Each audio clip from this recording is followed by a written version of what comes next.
모든 선한 것은 힘든 과정을 필요로 합니다. 생산적인 것, 성장하는 것은 노력과 노동을 필요로 하죠. 돈이 그냥 벌어지지 않죠. 돈을 벌려면 수고하고 노력해야 됩니다.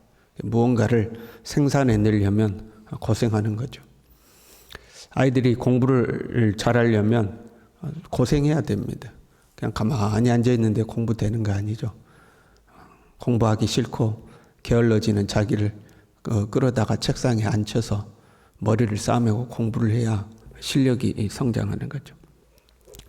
우리는 한편으로 성실하게 일하고 노력해요. 그렇게 해야 세상을 살 수 있으니까요. 그러나 한편으로 적은 노력과 노동으로 더 많은 결과를 얻기를 소망하는 부분이 있습니다. 열심히 일하고 고생해서 돈 버는 것보다 좀 쉽게 돈 버는 길 없나 이제 이런 생각하는 거죠. 더 좋은 것은 아무것도 안 하고 놀면서 돈 벌면 더 좋겠죠. 그래서 아이고 하늘에서 돈벼락이나 내렸으면 좋겠다. 뭐 이런 거 있잖아요. 그래서 그러나 우리가 세상을 살면서는 그냥 돈 벌어지지 않는다는 거 알잖아요. 고생해야 돈이 벌어진다는 것을 경험해서 알아요. 그런 한편으로는 좀 고생 좀 안 하고 쉽게 돈 벌었으면 좋겠다. 이게 같이 있는 거죠. 사실 이것 때문에 기술이 발전하는 거거든요. 적은 노력으로 더 좋고 더 안전하고 더 풍성한 것들을 생산해내기를 원하는 거죠. 내 고생 조금만 하고 더 많은 걸 어떻게 만들 수는 없을까? 이제 그것 때문에 기술이 발전하는 거거든요. 기술이 발전하는 거 뿐만 아니라 내 재능을 개발하는 거, 실력을 향상시키는 거, 그 모든 것 다 노력이 필요한 거죠. 조금 노력하고 많은 결과를 얻기를 원해요. 그러려면 또 노력해야 되는 거죠. 저희가 그 과거에는 똑같이 벼농사를 짓더라도 생산량이 적었죠. 근데 그걸 계속 노력해서 똑같은 노력으로 더 많은 이것을 생산할 수 있도록 노력하는 거잖아요. 그래서 기술이 발전하죠. 아무리 타고난 재능이 있을지라도 노력하지 않으면 안 되죠. 한 분야에 정상에 오른 사람들은 정말 피나는 노력을 하죠. 그럼 우리가 그렇게 정상에 오른 사람이 그렇게 피나는 노력을 했다는 것들을 듣게 되면 이야 대단하다, 이야 좋겠다 이제 우리 그렇게 말하잖아요. 그런데 실상 우리는 또 그만큼의 노력은 안 하죠. 야 좋겠다 하는데 우리는 그만큼 노력은 안 해요. 그래서 또 한편으로는 야 나도 저런 혜택을 누리고 살면 좋겠다 하는 마음이 또 존재하는 거죠. 우리 안에 이 두 마음이 존재하는 거죠. 야 나도 저렇게 됐으면 좋겠다 하면서도 아무것도 안 하고 또 그렇게 됐으면 좋겠다. 이제 이것들이 존재하는 거죠. 우리의 인격이 성장하고 신앙이 성장하는 것도 동일해요. 만약에 우리가 우리 자신을 제어하지 않고 본성대로 산다면 이 세상이 엉망이 되지 않겠어요? 우리 사회가 하고 싶은 대로 하고 싶은 말 다 하고 뭐 그러면 엉망이 되지 않겠어요? 우리는 우리 자신을 제어하고 이제 사는 거죠. 내 자신의 모난 성품을 깨닫고 그걸 다듬으려고 부단히 노력하는 거죠. 말하는 것이나 생각하는 것이나 사람을 대하는 태도나 내가 그때 이렇게 말했어야 되는데 잘못 말했다. 내가 그때 이런 태도로 대했어야 되는데 잘못했다. 그러면 내 자신을 바꿔가려고 노력하는 거죠. 물론 완벽해지지는 않아요. 그러나 부단히 노력하는 거죠. 신앙생활도 마찬가지예요. 여러분 우리 그런 마음 있잖아요. 하나님 우리의 모든 걸 다 하시니까 아무것도 안 해도 하나님 알아서 다 해주면 좋겠다. 할렐루야. 그렇잖아요. 하나님 알아서 다 해줘. 이 새벽에 나와서 기도 안 해도 하나님 알아서 다 해주고 하나님 알아서 다 해주면 얼마나 좋아요. 그런데 하나님 우리에게 경건한 삶을 요구하시죠. 기도하라고 그러고 하나님 앞에 나오라고 그러고 경건의 삶을 요구하시는 거죠. 우리는 경험적으로 아는 거예요. 경험적으로. 내가 수고하지 않으면 얻어지는 것이 없다. 이걸 경험적으로 알아요. 그러나 한편으로 좀 편하게 살았으면 좋겠다. 이제 이 마음이 있는 거예요. 경험적으로 세상에 공짜는 없다. 하늘에서 돈벼락이 떨어지는 일은 없다. 내가 고생해야 된다. 그러나 또 한편으로는 나도 좀 뭐라도 좀 돼서 내가 좀 편하게 살 수 있었으면 좋겠다. 이 두 개가 존재하는 거죠. 이걸 신앙적 용어로 말하면 은혜를 우리는 소망해요. 은혜로 되어지기를 소망해요. 그러나 내가 노력하지 않으면 안 된다는 걸 아는 거죠. 그래서 이 은혜라는 것을 소망하지만 은혜라는 것을 크게 신뢰하지 않아요. 무슨 말인지 알겠죠? 보세요. 구원은 은혜로 받았어요. 나의 행위로 구원받은 거 아니에요? 전적인 하나님의 은혜로 구원받았어요. 근데 유대인들에게 있어서는 이게 잘 안 받아들여지는 거예요. 어떤 심리가 있어요? 세상에 공짜가 어디냐? 내가 뭔가 해야 되는 거지. 이제 이게 존재예요. 사실 우리는요, 구원을 얻기 위해서 노력한 적이 없어요. 예수님을 믿기 전에, 여러분, 예수님 믿기 전에 하나님이 계신 것, 하나님의 나라가 있는 것, 우리는 생각지도 안 했죠. 예수님을 안 믿는 사람들 중에 죽음 이유를 깊이 고민하는 사람은 별로 없습니다. 아이, 죽어봐야 알지. 이제 그렇게 대부분의 사람들이 살아요. 당신이 죽으면 어떻게 되겠습니까? 그걸 누가 알아요? 죽어봐야 알지. 이제 이렇게 살죠. 그러니까 천국과 지옥이 있음을 믿고 내가 지옥까지 앉기 위해서 나는 정말 착하게 살아야지, 선하게 살아야지, 그런 사람도 드문 거죠. 우리는 구원받기 위해서 막 노력하고 그런 게 없었어요. 유대인들은요, 태어나면서부터 율법 아래에서 태어납니다. 태어나면서부터 하나님이 계신다는 것을 인정하고 태어나요. 그리고 그 하나님 앞에 구원을 얻기 위해서는 율법을 철저히 지켜야 한다. 이것이 어릴 때부터 그냥 자연스러운 거예요. 그러니까 본성으로 자리를 잡는 거죠. 율법을 지켜야 구원을 얻는다. 율법을 지켜야 의로워진다. 철저히 율법 아래 살던 사람이거든요.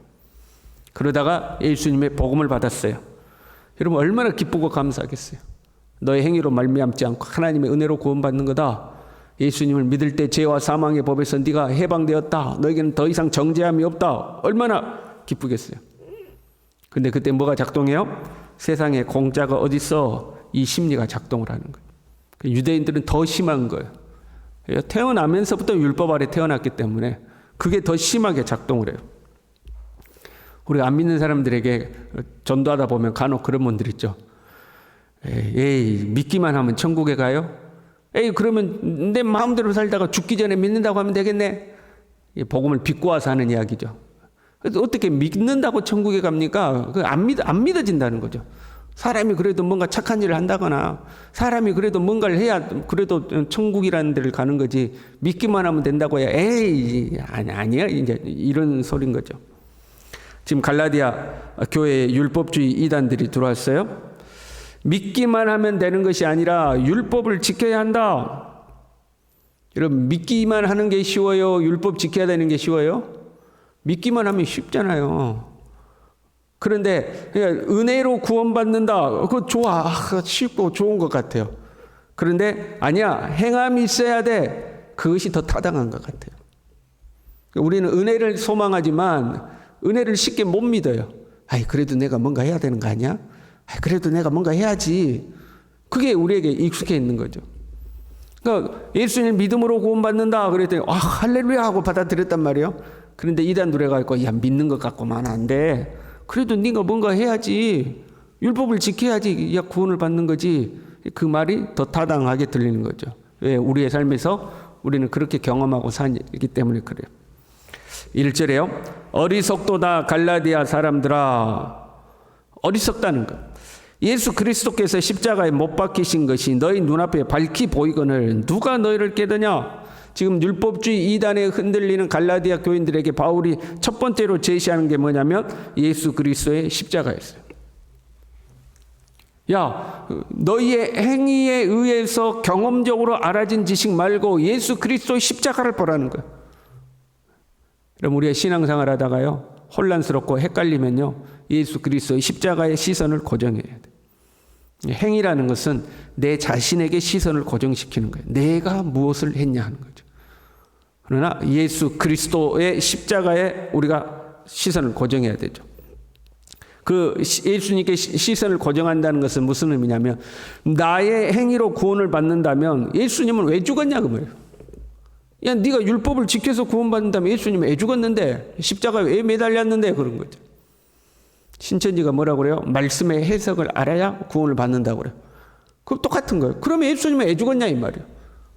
말씀의 해석이나 열심히 가르치고 가시지 예수님이 왜 죽었냐 하는 거죠. 네 행위에 있어야 너의 행위가 있어야 구원받는 거야. 그럼 예수님 십자가에 죽었는데 예수님의 십자가를 보라는 거죠. 그리고 그 예수님의 십자가를 보면요, 네가 구원받는 것은 은혜로 구원받은 것 같지만 사실은 공짜가 아니라는 거예요. 예수님의 희생으로 우리가 구원을 받은 거지, 구원이라는 것이 공짜가 절대 아닌 거죠. 우리의 입장에서는 은혜이지만 그렇다고 전적으로 구원이 공짜가 아니에요. 예수님께서 값을 치렀어요. 십자가에서 예수님이 값을 치렀기 때문에 우리가 공짜로 누리는 거죠. 우리 나라가 많이 이제 좋아졌잖아요. 과거에 비하면 그 사회 보장 제도가 상당히 많아졌어요. 여러분, 그렇죠. 저는 아직 누리는 게 없는데 나이가 드신 분들, 이런 분들 보면 뭐도 나오고 막 이런 거 있잖아요. 그걸 우리가 공짜로 누리는 것 같지만 사실은 누군가 대가를 지불하고 있는 거예요. 세상에 공짜가 어디 있어요? 누군가가 대가를 지불하니까 우리에게 혜택이 돌아오는 거거든요. 구원의 혜택을 누리는 것은 예수님이 그 값을 치렀기 때문에 그런 거죠. 그리고 나서 두 번째로 이야기해요. 2절에요.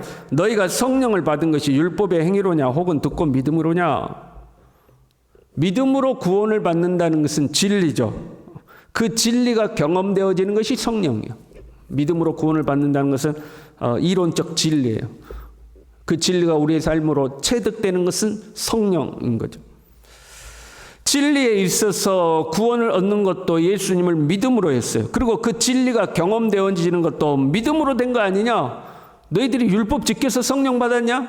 예수님 믿어서 성령 받은 거 아니냐? 5절에요. 너희에게 성령을 주시고 너희 가운데서 능력을 행하시는 이의 일이, 이게 성령 체험한 것이, 하나님의 성령의 나타나심이 율법을 지켜서 된 거냐? 믿음으로 된 거 아니냐? 믿음으로 성령을 경험한 것처럼 구원도 오직 믿음으로 되는 것이다. 지금 그 이야기를 하는 거죠. 예수님의 십자가를 생각하고 성령의 역사를 생각해 보면 율법을 지켜서 된 것이 아닌 거죠. 믿음으로 된 것이. 그런데 왜 율법주의 이단의 게임에 넘어가요? 오랜 세월 몸에 뺀 유대인의 습성, 율법을 지켜야 된다는 이 습성, 그리고 행하지 않고는 얻어진 것이 없다는 인간적 논리, 이것이 작동을 하는 거죠. 그 틈을 이단이 파고드는 거죠. 야, 생각해봐.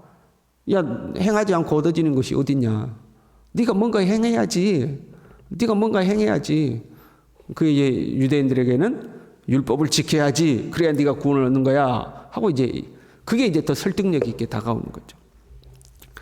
이것을 성령으로 시작하였다가 이제는 육체로 마치겠느냐, 그렇게 하는 거죠. 하나님의 은혜로 시작했다가 너의 행위를 의지하는, 하나님의 은혜를 의지하는 자였다가 행위를 의지하는 자가 되겠느냐, 이런 말씀이죠.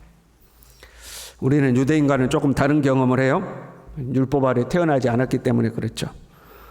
우리는 율법에 매이려는 것을 경험하는 게 아니라 행위를 의존하려는 인간 본성의 문제가 우리에게 작동을 해요. 우리는 그걸 경험하고 살거든요. 내가 뭔가 해야 내게 주어진다, 이걸 경험하거든요. 율법이 아니더라도 내가 뭔가 해야 내게 하나님의 은혜도 주어지는 것이다. 이제 이 인간 본성이 작동하는 거죠. 그 인간 본성이 우리의 신앙에 작동했을 때 신앙의 성실함, 신앙의 근면함, 하나님 앞에 경건 생활에 충실함, 이것으로 작동하면 긍정적 반응이 나올 수 있겠죠.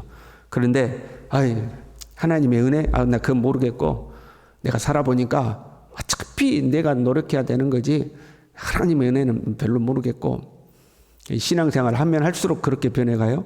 내가 신앙생활이라는 걸 해보니까 하나님의 은혜, 나 그거 잘 모르겠고 믿을 거라고는 내 몸뚱아리 하나밖에 없어. 내가 그래도 뭔가를 해야 내 삶이 되는 거지. 하나님의 은혜, 나 그건 모르겠어. 이제 이렇게 돼버리는 거죠. 하나님의 은혜는 사실은 하나님의 은혜로 사는 것을 갈망하면서도 신뢰하지 못할 만한 것이 되고, 내 행위는 그래도 내 눈에 보이고 내 손에 잡히는 것은 내 행위가 되는 거예요. 그래서 자기의 행위를 의지하고 사는 거죠. 우리가 처음 은혜 받았을 때를 생각해야 돼요. 항상 처음 은혜 받았을 때 모든 것이 하나님의 은혜라는 고백이 나오죠. 내가 구원받는 것도 하나님의 은혜고, 내가 지금껏 사는 것도 하나님의 은혜고, 모든 것이 하나님의 은혜죠. 근데 시간이 지나면서 어떻게 돼요? 그래도 내가 뭔가를 해야, 그래도 내가 이게 돼요. 성령으로 시작했다가 우리는 점점 육체로 가는 거예요. 하나님의 내가 은혜 받은 진짜 하나님의 은혜였구나. 나는 내 힘으로 사는 줄 알았는데 그 힘조차도 하나님의 은혜였구나. 그 고백이 나왔다가 그래도 내가 뭐 하나님 은혜는 모르겠고 살아보니까 그래도 내가 이제 이렇게 되는 거예요. 하나님의 은혜를 상실하면 결국 내 육체가 나오는 거예요. 저 여러분이 이 하나님의 은혜를 상실하지 않길 바랍니다. 하나님 은혜가 항상 내 안에 충만해서 성령으로 시작해서 성령으로 마치는 나의 나 된 것은 오로지 하나님의 은혜다. 그 고백할 수 있는 저와 여러분 될 수 있기를 바랍니다. 기도하겠습니다. 하나님 아버지, 우리의 작은 힘으로 오늘 하루도 수고하고 노력하고 그 결과로 열매를 거두어 먹고 살아가는 하나님, 우리의 삶의 경험 때문에 하나님의 은혜보다는 내 자신을 더 의지하려는 우리 인간 본성이 생기는 것을 주님 보게 됩니다. 그러나 그렇게 살아갈 수 있는 힘도 하나님이 은혜로 주신 것임을, 내가 수고하고 노력했을 때 열매를 거두게 하시는 것도 하나님의 은혜인 것을, 하나님, 우리가 이 하나님의 은혜를 잊어버리지 않도록 도와주시고, 나 같은 죄인이 구원받아 하나님의 자녀, 하나님의 백성 되는 것은 오직 예수 그리스도 십자가 그 은혜로 말미암아 된 것임을 항상 가슴에 새기고 이 하나님의 은혜를 의지하여 살아가는 믿음의 사람 될 수 있도록 우리 모두를 붙들어 주시옵소서. 예수님의 이름으로 기도 올리옵나이다. 아멘.